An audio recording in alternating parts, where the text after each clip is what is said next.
How's it going there? Day 221, 365 days towards racial change. My name is Tom Nyback, here interested in issues on race in America, how we feel, how America's getting along, especially, obviously the focus is on black people and getting us educated, articulate, and understand specifically the dynamic of how race works in America. I'm concerned about how black people think in this land, being sober, being aware, present in this, in America's landscape. We don't know it, or it doesn't appear to be at times, but we're an embattled people. We're always fighting against marginalization. We're always fighting against, being singled out because of the color of our skin, and a lot of stereotypes and issues around that. And it's important to be aware of that, to be honest about how that's impacting our lives, how it influences our direction, the way we go in the world, and all of that. The black mind must always be aware that, some entity, group is encroaching upon it. It wants to steal our time, energy, finances to serve it. And we just need to stay on top of that. Conversely, other side of the same coin is white mind. How does it get along in America? Its way of privilege, favor, all these things. How do these things how are these things fleshed out in a people, in a group in general that, just has so much apparently ease of life, quiet neighborhoods, great possessions, a house with a yard, not cramped up in in an apartment somewhere, but even that situation, from what I've seen, dominated by white folks. It's disturbing to see. It's understandable. I know why it is.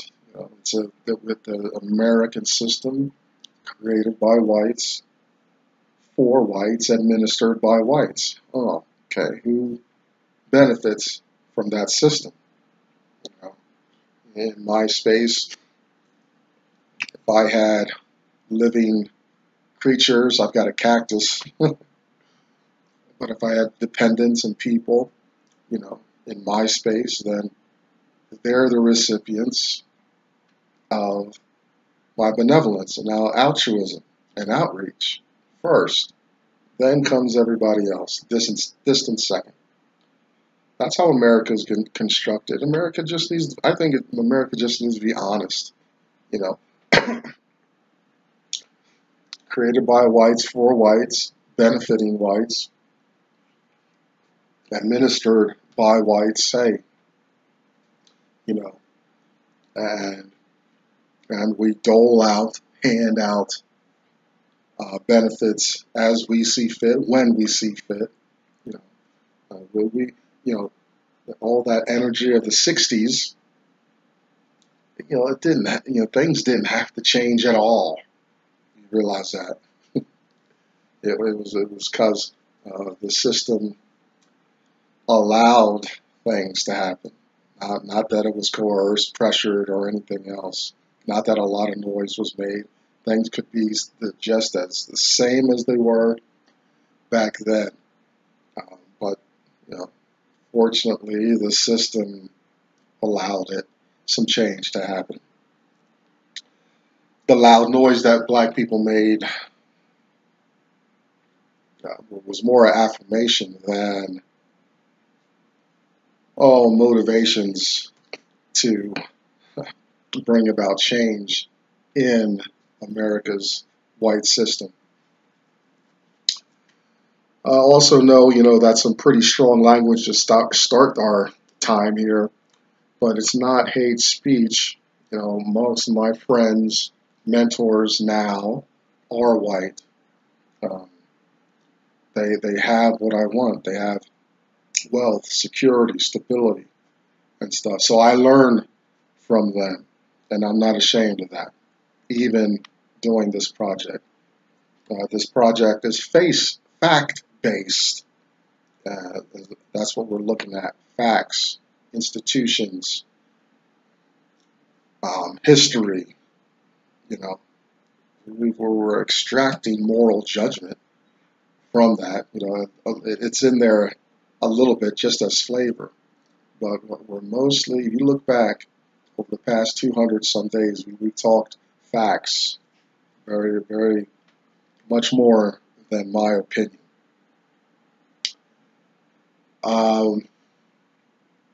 Financial literacy.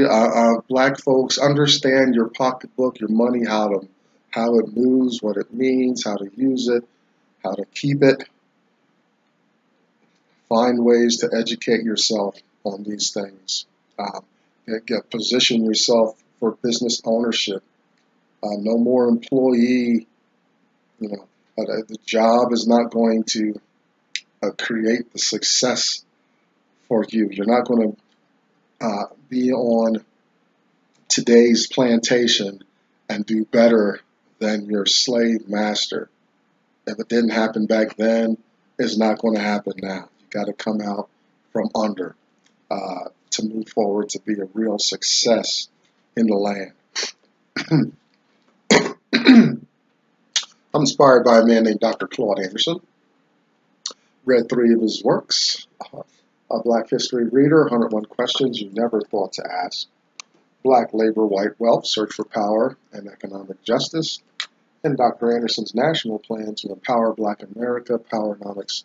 You can find Dr. Anderson at powernomics.com. If you do communicate with him or his staff, tell him I sent you. So, say hi. I've not heard from him yet, but it's okay. It's his material that's got me going right now. You see behind me the hashtag #us2 symbol. Black women being supported, having their conversation. Check out Blog Enough, BLAGGENUF, for that kind of a black Facebook experience. And if you can't find your flavor or voice on the World Wide Web, you just stumbled onto this video, do what I did. Start your own. See how far that goes. It can take you. We are still in our extended time in Uncle Tom's Cabin, and we're doing that. I'm on vacation, actually. These are pre-recording. I'm on vacation right now, and so we're having an extended time, Uncle Tom's Cabin, just to simplify the project till I get back. When I return, we'll get into some of the meatier topics and start moving some of those heavier subjects, articulating them through Dr. Anderson's material as soon as I get back. And so today, day 221, moving right along. We're still in chapter 28. We're spent a lot of time here. This is part 3. I'll let you know there's 5 parts because it's very dense, and which is another reason why I kind of wanted to speed up Uncle Tom's Cabin, focus on it a little more, because as the book goes along, we get into some dense subjects and issues that are great talking points for today. And so there's, chapter 28 has been parsed into 5 parts. Very important, though, the issues we're looking at. So yesterday, Topsy was deeded to Ophelia, and so that was an overnight process. 2 days ago, Tom got news that he is going to be emancipated, but that's going to be a little longer deal, a little more involved process. Emancipation versus making a gift of a slave to another person. And with that, at the end of yesterday, we find Ophelia having some ominous words about St. Clare being careful, an urgency of St. Clare's intentions to free and emancipate the slaves under his care, under his roof, and in his fields. We got Topsy out of the way. Topsy is securely in the care of Ophelia now. That's in black and white. That's on paper. Tom is anxious, likes the news, and we're all encouraged. We got some good news because there's a very sad story about Eva for a long time there. But we're starting to see sunshine and rays of hope in there. But Ophelia is like, let's get this done. Let's finish this process. She's preoccupied with St. Clare, possible mortality, and what needs to begin happening. You're on a roll, St. Clare, with Topsy. Good news for Tom. Let's do it. Let's finish it. The conversation irritates St. Clare. He avoids it. He has the same coping mechanism that Marie, his wife, has when the conversation's too heavy, too deep. Get busy with something else. Change the subject. Move on. And he's kind of mopes around, and he runs into Tom, struggling with reading his Bible again. And we find St. Clare okay, let's read this. Remember, St. Clare read John chapter 11, the raising of Lazarus, to Tom now. St. Clare, they're in a space where Jesus is giving one of his lectures, saying about who will and who will not be known in the kingdom of heaven, and that kind of goes in the vein of those who reached out to the poor and helped those in prison and visited the sick, and what poured out their heart to the less fortunate are those who know God and those who don't know God. Harriet Beecher Stowe is using the illustration to encourage the St. Clare character, just to finish his altruistic, benevolent intent towards his slaves, likens it to being one who knows God in the tradition of the day. He's lost in contemplation after reading that, and he goes to the piano. He plays the piano well, and he's noodling around with Mozart's Requiem, and he's singing, I think it's Latin, and that there's inferences to the Passion of Christ and things like that in there, and he's again brought back in mind to his mother. Now, the mother refrain for St. Clare is St. Clare at his most open, vulnerable, spiritual point in his life. It is it is a point in the narrative where that there's deep soul searching going on in St. Clare's life, and he just runs with it, and it means there's probably some change has taken place noticeably in the story when St. Clare is lost in thought and meditating on his mother's early influence. Remember, the mother His mother was the humanitarian. His father was the aristocrat. Two very different ideologies that he gravitated toward his mother, his brother Alfred, the aristocratic thought. He's breaking. Um, I get the sense, these are just in my notes, that Ophelia would change. She would bring about immediate change to this whole slave business immediately. And this is before, I think she would do this even before her new level of intimacy with Topsy.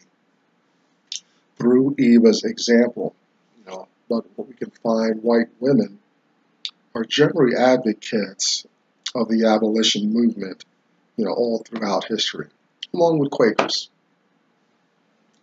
Um, he's St. Clare, he quotes, he says, this monstrous system of injustice that lies at the foundation of our society. And I wonder if St. Clare had been a real person, if he would be familiar with James Madison's notes and the creation of the Constitution and what that document actually means to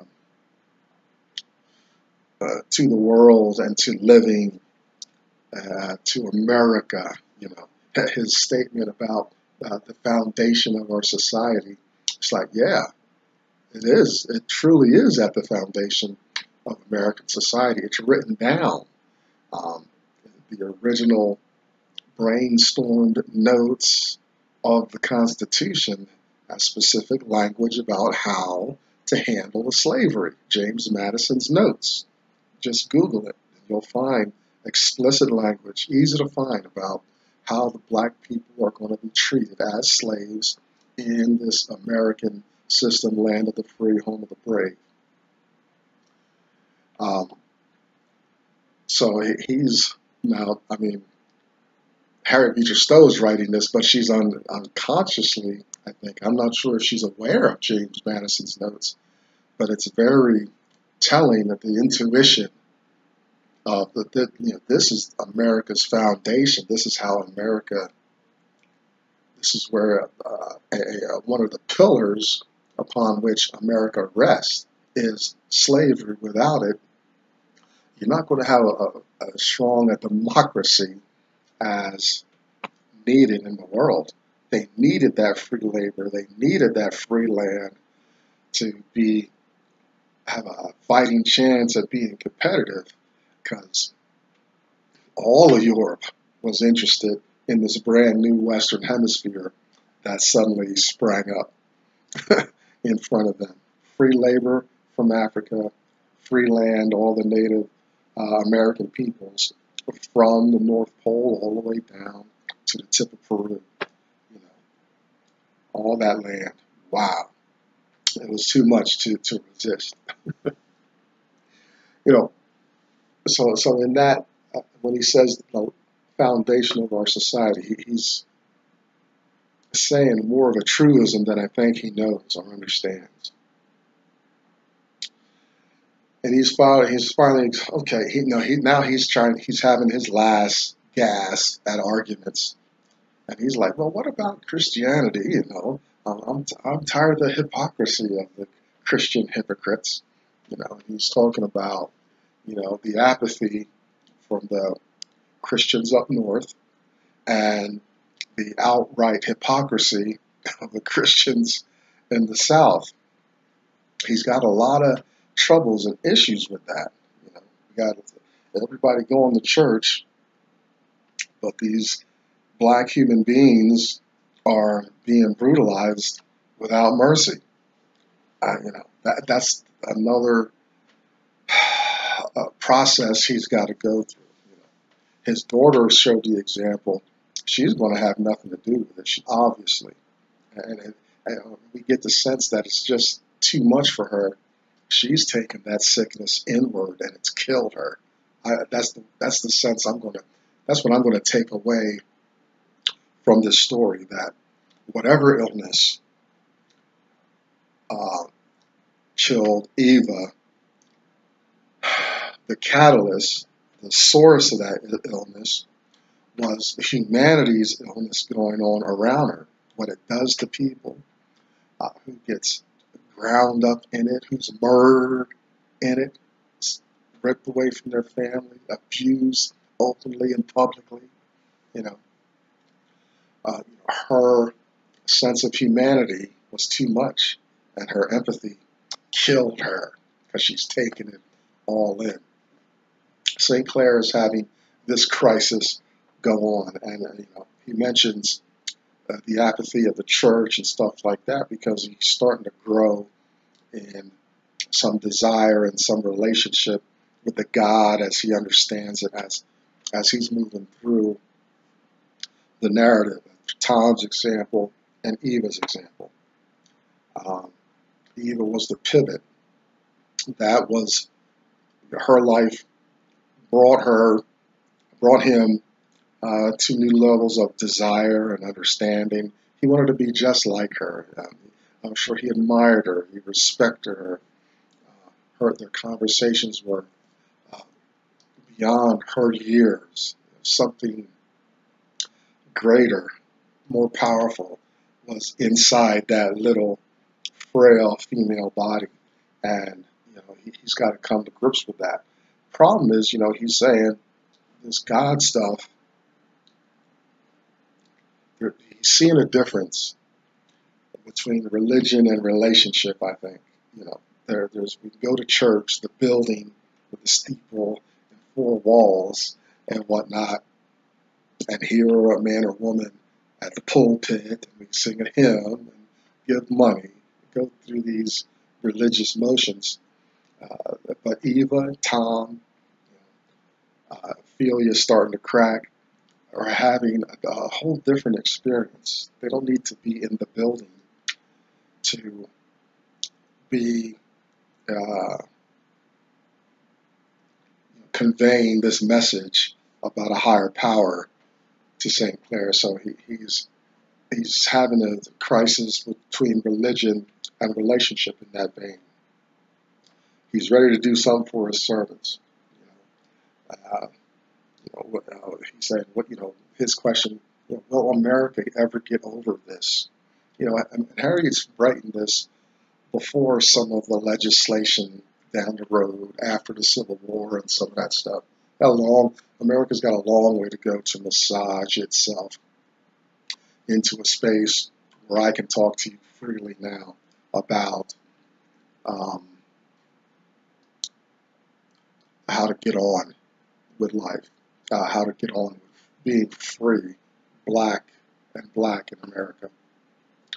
We're decades, maybe even a century at least away from that, or more. But altruism among white folks is on the rise, pressure from the North, and more discussion about cruelty of just letting the slaves go and being responsible. They need education and stuff like that. And it was a lot of political people in Congress were like, okay, we're going to let them go. They said we need to give them 40 acres, a mule, and $100. What's missing in that equation is education. They need, you can't just give people that and expect them to be moving on and doing well in America if you don't train them how to leverage those materials in the land of America. If you don't, the first shyster comes along and recognizes you as ignorant, going to take all that, going to take that 40 acres, mule, and $100. It wasn't a policy that was practiced widely anyway, and all that, which is some of my argument about reparations. I say go ahead, get reparations over on the books, because the people that you're going to give these reparations to probably wouldn't know what to do with that, and it's going to wind up in the hands of those in power anyway. That's some of my counsel. I'm a little bit more educated, So yeah, I'm going to look to start a business, have an investment, get something working for me. If this reparation argument ever resolves in my favor. Um, and then the argument, he's starting to think, okay, if they did get emancipated, they got to go up north where there's jobs and stuff like that. And a lot of the things he talks about did happen. That's Harriet Beecher Stowe kind of prophesying about the next steps. Is blacks go north, and that's what they did. Blacks went north, got the hell out of there. So you get uh, these bulging ghettos, Harlem and Detroit has areas, Philly, Chicago has its spaces. Those densely populated black areas are a direct result from blacks heading north to find a better life um, in America, but just they went up north where it was more conducive. Still racist, still marginalized and all that. Just um, a lot better than the South. He's asking the right questions. And he also says, that the whites people need to really be active in this transition. And part of it is, the whites created this welfare state, this community of individuals. So they do have a huge responsibility to administer to them. One of Dr. Anderson's arguments is that the United States needs to make black people a protected class, that black people, because of what we've been through, what we're recovering from, the length of time that it takes, we do need some protections. We need some ordinance in our favor. We see a little bit of that nowadays, but we need an outright initiative um, to be enacted for a generation or two at least, to get us competitive, to get us into ownership and whatnot. That would be a way, but it's never happened. And you have all these myths and rumors as history goes along and whatnot, but you never find white power ready to commit to some necessary steps to get black people in to this game. I mean, we put a lot of skin into the game and making America great and successful. It's only right. So it's a huge problem. It's a crisis. Black folks need to act rightly, for one thing, and white folks need to really accept responsibility. And no matter how directly or indirectly they were involved with the slave trade, they are recipients of the benefits of what their fathers did to black folks in America. Black folks are recipients of that victimization in there, where we keep living out. Our growth is flatlined in America. Every other group has great growth and decline cycles, but always with an upward trend in their success in America. Black folks are just a flat line, can't break through. You get little outliers, entertainers, and sports people from time to time. But black people want to. Well, I know I want to self-determine in other ways. I don't play sports. I'm a musician. So there's some of the things that are part 3, Uncle Tom's Cabin. Things are rolling along. We're ready. St. Clare is ready. He always, Harriet Beecher Stowe is checking in with him periodically. as he's going through this mental and spiritual, emotional journey to getting down, putting pen to paper, and getting these blacks moving on into their success, into their self-determined, self-empowered lives. Let's see how that gets along. Tomorrow we'll do five parts to this chapter. I'm anxious to see what happens and how this develops as we watch St. Clare's journey to emancipating his slaves. I'm Tomlin's Nyback. That's day 221 out of the way of 365 days towards racial change. See you tomorrow. Let's find out what happens.